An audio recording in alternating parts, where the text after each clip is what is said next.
Hello, everyone, and welcome to another episode of Visibility Era, the podcast. We have Elli here with us today. She is a 24-year-old entrepreneur, the owner of a six-figure creative agency, and the queen of UGC. I actually found her content on LinkedIn and was just obsessed with reading about like what she's doing, what she's up to. Her clients have worked with huge names that you probably have in your house, like Red Bull. Oh my God, Red Bull. Allbirds, Oreo, Sunbum, and more. Elli is passionate about inspiring other women to believe in themselves and their abilities, which is something that we truly love here at Visibility on Purpose. So thank you so much for being here, Elli. Well, Welcome. thank you for having me. Thank you. So I think what we should start, we were chatting a little bit before we started the podcast, and she was already sharing like so much juicy information. So let's start at the beginning about like, I don't know, how you got into entrepreneurship and found this path. Absolutely. I mean, I guess I'll just start at the beginning, and I'm sorry you guys haven't heard this story literally 2 seconds ago, but um, I started my entrepreneur journey when I was 21 years old. I moved to Miami, Florida when I was 20 years old from Georgia.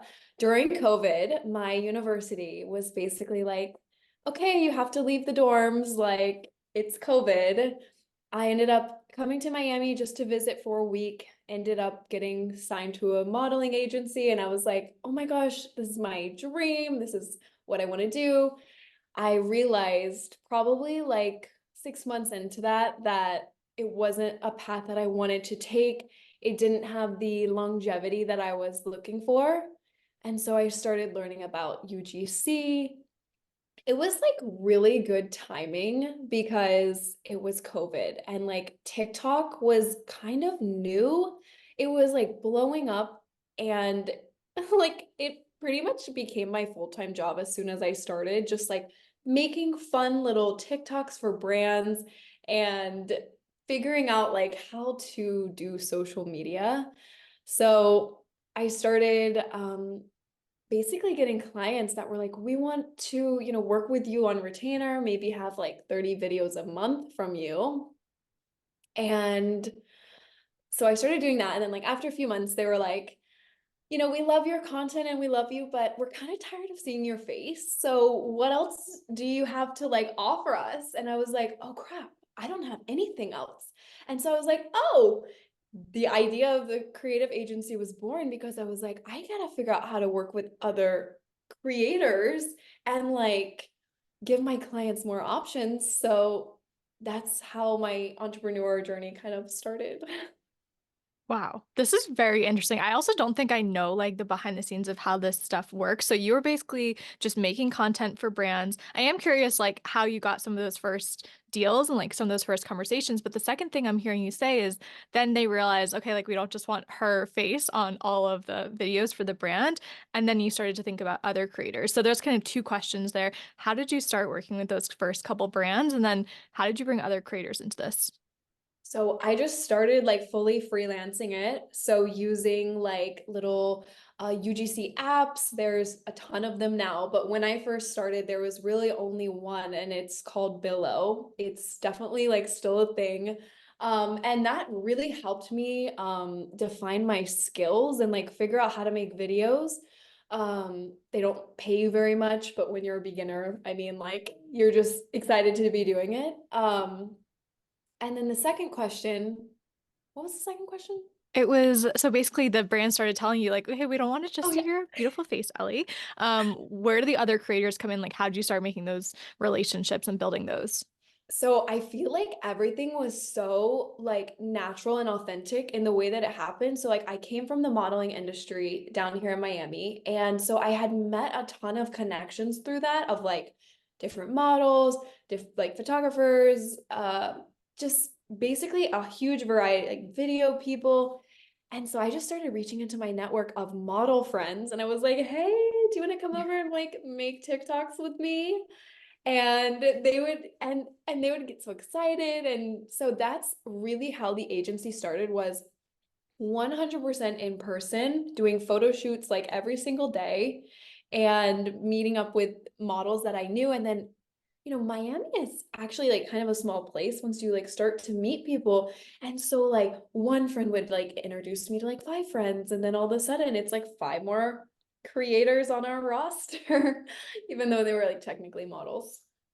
I love your story so much because, I mean, this is what it's all about, right? Like, you came from Georgia, you said, fuck it, I'm moving to Miami during COVID, started something, and then kind of just followed those breadcrumbs to your path, which is so, so interesting to me.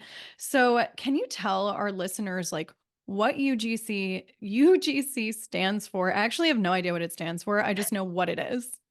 I have no Okay, idea.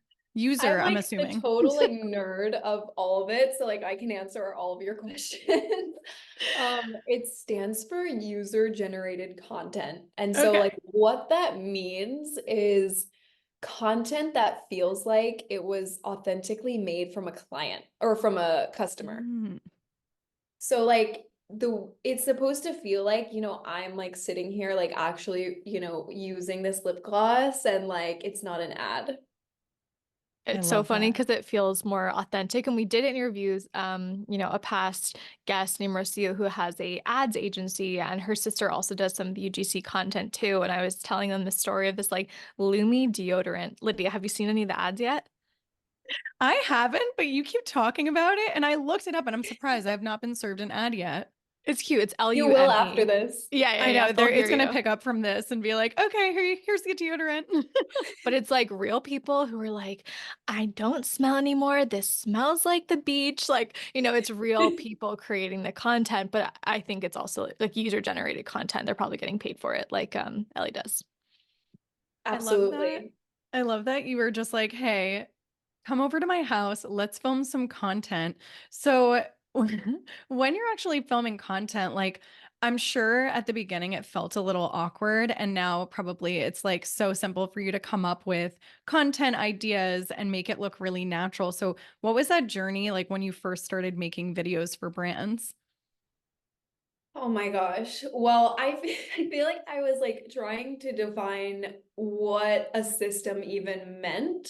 I didn't even know any of this. So it it was a lot more simple than, well, fine. I would just come up with ideas and basically put it in a spreadsheet, and it would just like have the sound, the text that I wanted to put, and I just basically send it to the client and be like, how do you like this? And then normally they'd be like, we love it. And then like I feel honestly like the start of the agency and the way that I like brought models like over to my house, which were like my friends, but um it really only worked because like I'm a girl. And I hate to like say that, but it would have been like creepy Oh, maybe, 100%. because I'd be like, oh, we're gonna shoot like this beauty product and like get in my shower. And like my friends were like, okay, whatever. But like that's kind of creepy. Yeah, that's so funny. Honestly. And I think there's a trust factor that comes in as well. And like, it's funny because I think you are so good at just naturally being yourself. And even on your website, it says authentic UGC. And so I think when you're coming from a place of authenticity, whether it be yourself, your content, people can really feel that, like through your personality and through your work. Um, so when you are creating these videos, like, okay, here's my question. What was like the first brand deal? And like, were you nervous about it? Were you nervous about like the back and forth? Like, what were those kind of like, yeah, just like take us back in time to, I guess, 2020, 2021. Okay, I actually remember this so well. It was okay. It was a hula hoop that wrapped around my waist with a weight around it. And they asked me, it was like my first big client. I think they wanted like 20 videos from me a month. This was before the agency, so I was still like learning my skills. And I remember just the client goes, oh, I trust you. You have full creative freedom. And so it was a huge project for me at the time, and I got creative freedom. And so I I think this was when I really figured out that I loved UGC and I loved creating content, because I built almost like a personality for the brand. And Mm. I like tried to use like humor and trends, but also relate it to like the product and the target audience. And that was probably like the moment that it clicked and the moment that I was like, okay, I want to do this full time and I love this. Wow. But the struggle was real. Like I didn't have a tripod. I like had my phone like propped up on like books. I like didn't have a light. Like I didn't know anything. We always joke that behind every creator, there's a stack of books. Of course. Literally. What do you think this microphone is sitting on right now, everyone? Duh. Funny. My favorite 2 books. Oh my gosh. So when I love that you're talking about the personality of the brand. Like some of these brands, do they have an established personality where you kind of come in and kind of cater to that? Or is it more like the brands come to you because they know your personality? Well, that's interesting. So sometimes I will get sent like brand personas and like Oh, brands will wow. be like, these are the different personas that we've not like calculated, but like figured out through our other marketing strategies. But what's so interesting is like UGC is such a different avenue that it's like sometimes that's thrown out the window and it kind of like makes some brands uncomfortable because they're like, well, no, we're not talking to our target audience. This isn't our client. And I'm like, but you're talking to that client on Facebook and now we're talking to this client on TikTok. Mm. So it's a little different. And I think a lot of times maybe they do come to me for my personality because I try to like show my personality in my videos and any creator that I'm working with, I'm like, be yourself, be as weird as you want to, or whatever. It does matter. I mean, we talk about that a lot here on the podcast, like being yourself and showing up, whether it's for interviews or in your own content or in a pitch, like adding that personality in is really, really crucial and very important. Now, when you are establishing some of these brand deals, how do you understand their product if you've never used it before? So are they sending you free products that you can, try it out? Because, that's a little bit of a gray area. It's like, how can someone talk about your product if they've never experienced it before? Exactly. Well, normally I'll go like on an onboarding call where I basically ask them, what is your product? What are the value props of it? Who is your target audience? Like I do a deep dive into like what they understand about their product and brand. And sometimes like they don't even give me a lot. And then I dive into like who are their competitors? What's trending on the internet about this? Sometimes I even dive into like Reddit and I look like what's being said on the internet. I I know love Reddit. No, I love Reddit. That's why Lydia's eyes were like, oh my God, here we go. I love Reddit. It's such a great resource, Ellie. it's such a great resource and it's like so underrated. I'm Oh my like, God. bro, it's so great. This is music to Bridget's ears right now. She's like, finally, somebody gets it. It is such a good resource for research specifically So good. because you will Because it's hear like what real people people say. like Yeah. talking about their struggles and like what they're pissed off about or what they're like really excited about. Yep.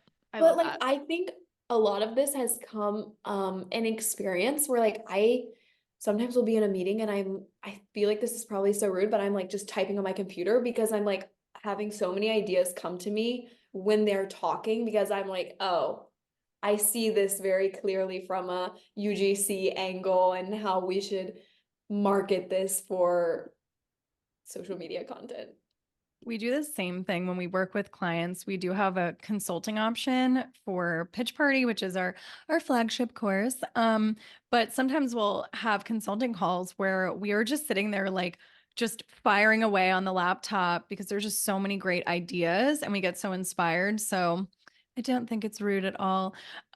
When you are working with a client, do they need to have a follower count or like where do they start?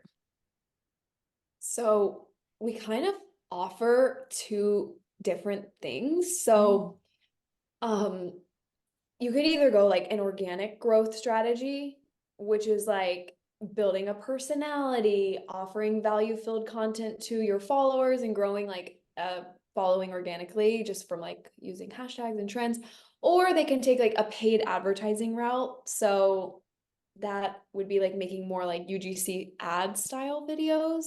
which are like run on Facebook or run on Instagram. I just realized I didn't really answer your question. So I have a lot of clients that will like come to me with literally 0 followers. And they're like, what do I do? And I'm like, well, I'm going to tell you one thing. You're not going to get 1 million followers in 1 month with me. And if that's what you want, you need to go see someone who's going to buy you fake followers. Preach. Because that's not me. And then I have brands that come to me with like 5,000 followers sometimes, which is my favorite. And because they haven't been consistent, their views are really low and they just need help like creating content consistently. Yeah, that's such a great tip for anybody who's interested in even just like a different avenues of being a successful creator on these types of apps. Speaking of successful creators, this is like a rogue question that just popped into my head, but who are your favorite creators that are on these apps right now and maybe doing UGC really well where you can see it, get inspired and be like, oh, they know what they're doing? One girl I love on LinkedIn is Social Savannah. I actually follow She her. is so good. Every time I see her post, I'm like, save, comment, like, take inspo from this. Like, she's so creative, always coming up with new ideas. I Wow. feel like she's Oh, the keep going. most, I feel like she's the most influential for me. Yeah. So cool. I think I just lost my train of thought with that question. Sorry. No, it's good. This is just very interesting. Oh, here it is. I'm listening to you say all these things, and it's like there are people that are doing this. Some have high follower count, some have no follower count. Like, where should a business be at when they seek out, a UGC agency? Have they already tried Facebook ads? Have they already, tried organic content? Do they have a decent sized email list? Like, is their business completely new? Like, where are they at in business to outsource this? Because I have no idea, like, how much this kind of stuff costs. No, I have no idea. Not even a frame of reference. I think, okay, so one thing that like I always say is like it's so hard to like try to operate your business and do social media slash manage creators and stuff. So I say like if they have the budget to go for it as soon as they can. And UGC, the pricing of UGC is anywhere from like hopefully like UGC creators don't like hate on me, but like $100 to like $800 a video. So like you'll find like a lot of different people in different ranges, and like some of the higher UGC prices are like kind of influencer rates too. But I would say like the average is like $150 per piece of content. Ooh, I have a great question for you now that we're talking about this, because I'm trying to piece in my mind. This is all new to me. And I'm like, okay, what is the difference between like an influencer, a creator, a UGC creator? Like, do they overlap? So, what does that look like? And yeah, I guess like the different archetypes of creators and where UGC falls in. Okay. So we have influencers who like have a big following. Let's not talk. Okay, wait, I'll go down the line. Okay. So we Okay. have influencers who have a big following, who work with a lot of brands, they promote a lot of things. Then we have micro influencers. They built more niche specific communities and they still promote products, but they're mainly like in one niche. Now we have UGC creators. They don't usually post on their own social media, but they make content for brands to post on their social medias or run as ads. Oh, wow. So So, where they overlap is like if a UGC creator is also an influencer and like sometimes does both. wow, this is so interesting. So, like, you truly don't have to be an influencer in order to be a successful UGC creator. Absolutely not. Like no part of Oh. any type of following like helped me to get more clients or do anything. I mean, I've seen UGC creators find success from like building big followings, but you do not need to do that. Wow, this is very, very interesting. I feel like I'm 80 years old right now. I'm Me like too. learning and like learning this like brand new technology that's like out on the scene. But no, this is fascinating. We've done a lot of work with affiliate programs. Well, our own affiliate program, right? So people can sign up under the Visibility on Purpose brand and they can, promote any of our products. Usually that's people who have done our courses or worked with us intimately, so they know our product, and we have affiliate commission for those people. So this is kind of different than that too, right? Like the UGC creator is really just getting paid a flat fee for the piece of content. They're not necessarily like an affiliate as well, or could they be? Like, could they also sign up, or is that kind of a conflict of interest then? It's not I don't think it's a conflict of interest. And right now, I mean, the landscape is changing a little bit because of TikTok Shop, commissions. People are operating a little differently. So there's some UGC creators that are like, yeah, I'll work on commission, which would mean like they aren't getting paid per video. So they're not making like their $100 a video, but they could make like $5,000 on like their 20th video if it goes viral. So there's people doing both. This is so interesting. There was this social coach, I guess, for entrepreneurs a few years ago. I remember I went to one of her seminars and it was like so good. But then I saw her transitioning into UGC and I was so confused because I'm like, where can I find her videos for UGC? Like, what is this? Like, I didn't understand that you don't post them on your personal page.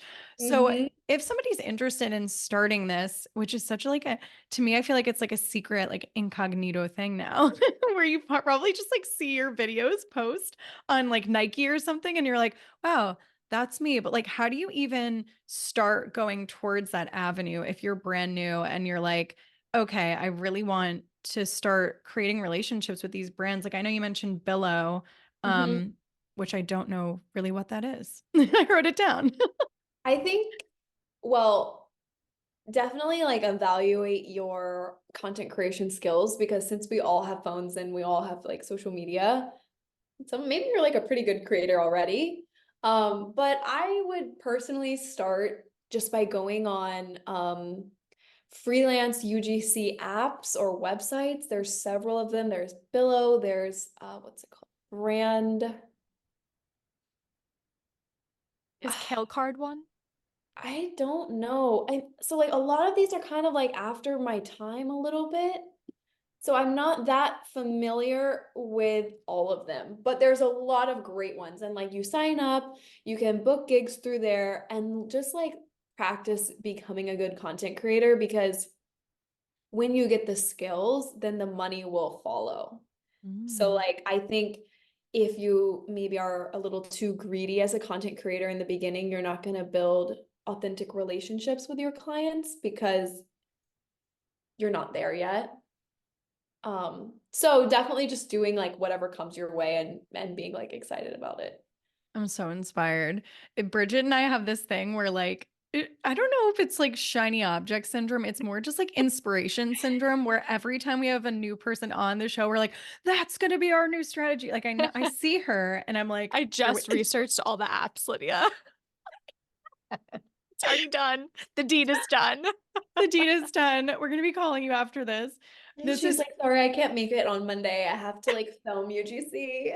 It's so funny too, because like just a few days ago, Bridget's like, I don't know, I'm not really good at filming content, but this I feel like is a totally different animal. She's like seeing the brands and the business side, and she's like, oh, business? I can do this now.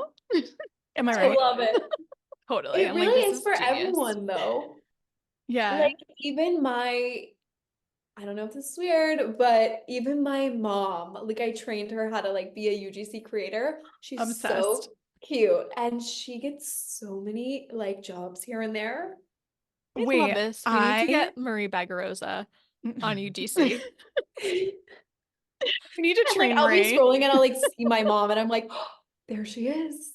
That's so cute. I love Wow. that. And there's so many brands. This is actually, we were talking about like different niches just this past week. And there's so many different niches where maybe like 40 plus is what they're looking for, or the mommy space, or such different spaces. So it really is, like you said, great for everybody because there's so many different brands that have so many different demographics that they target. Literally. And since Yeah. it's like moving so heavily in that authentic direction, because Yep. people are tired of like seeing people like hold up something that they don't really know anything about and be like, buy this. Right. So because it's heading that authentic direction, the brands want the creators to be in the target audience of the customers. Makes perfect sense. So I it's love like, this. they probably don't want, well, this is my data gathered from clients, is like they don't want an 18-year-old creator or 20-year-old creator repping their like super expensive clothing brand because they can't afford it, most likely. Mm. And this brings me back to like, it's so funny. We were talking about we don't need a college degree at the beginning of this, but it brings me back to my college days where we were doing like case studies. And I remember reading a lot of the different ones in like the brand decks where they were like, Sharon is our target audience, and Sharon is a 25-year-old mom who likes to do this and this and this, which is, do you receive a lot of those from brands? Yes. And they will send me their whole like marketing 30 pages of I don't even know what that is Yeah. that I like just have to dissect. Yeah, I'm Wow. sure. This is so interesting. Ellie, like, I feel like we could talk to you for 600 more years about this. Totally. I Thank am you. curious, like one last question. Where do you see this agency going? Like what are Ooh. your futures for the company? So I have two like full-time employees that are locally based to me. So that has happened in the past year. Um, I just want to, I think I just want to keep steadily growing and being able to work with more creators that are not local to Miami so that we can, expand our network into like LA or Texas or Georgia, like wherever, and just work with different people. This is so funny because we just found out we're both in South Florida, and I've made it a mission to try to work with more people in South Florida. So I'm like, oh, we're doing the opposite. We definitely need to talk and see if we can help each other out. But where can our audience find you? I know they're going to listen to this episode and be full blown obsessed. Um, I guess they can find me on LinkedIn where you found me. They can find me on Twitter is like my new obsession. Um, my Twitter username is Ellison Scar because my full name is Ellison and I'm trying to be different?